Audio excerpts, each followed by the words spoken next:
Hello dear students, കോമക്സ് ട്യൂട്ടോറിയലിൻ്റെ മറ്റൊരു വീഡിയോയിലേക്ക് സ്വാഗതം. അപ്പോൾ ഒരുപാട് ദിവസങ്ങളായി കുട്ടികൾ ചോദിക്കുന്നതാണ് ഫസ്റ്റ് സെമസ്റ്ററിൻ്റെ റിസൾട്ട് എന്ന് വരും, എപ്പോഴാണ് വരിക എന്നുള്ളത്. ഇതാ ഫസ്റ്റ് സെമസ്റ്ററിൻ്റെ റിസൾട്ട് യൂണിവേഴ്സിറ്റി വെബ്സൈറ്റിൽ പബ്ലിഷ് ചെയ്തിട്ടുണ്ട്.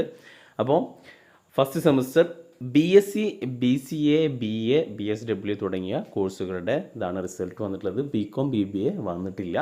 അപ്പോൾ first semester regular supplementary improvement examination regular സ്റ്റുഡൻസിൻ്റെ ഇതാണ് വന്നിട്ടുള്ളത്. അത് BSc, BA ആണ് വന്നിട്ടുള്ളത്. BCom, BBA ഉടനെ തന്നെ ഉണ്ടാകും. നാളോ മറ്റന്നാളോ ഒക്കെ ആയിട്ട് തന്നെ BCom, BBAയും റിസൾട്ട് ഉണ്ടാകും. ഇനി SD വിദ്യാർത്ഥികളുടെ റിസൾട്ട് സാധാരണ റെഗുലർ സ്റ്റുഡൻസിൻ്റെ റിസൾട്ട് വന്നതിന് ശേഷം ഒരു 10 ദിവസം ടൈം എടുക്കാറുണ്ട്. എന്തായാലും ഒരാഴ്ച മാക്സിമം പോയ 10 ദിവസത്തിനുള്ളിൽ SD വിദ്യാർത്ഥികളുടെ റിസൾട്ട് വരുന്നതായിരിക്കും.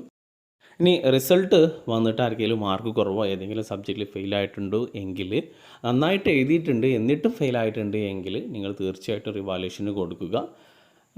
ഇനി മാർക്ക് കുറഞ്ഞിട്ടുണ്ടെങ്കിലും നിങ്ങൾക്ക് റിവാലുവേഷന് കൊടുക്കാം. റിവാലുവേഷൻ്റെ ഡേറ്റ് വന്നു കഴിഞ്ഞാൽ ഈ ചാനലിനെ അറിയിക്കുന്നതാണ്.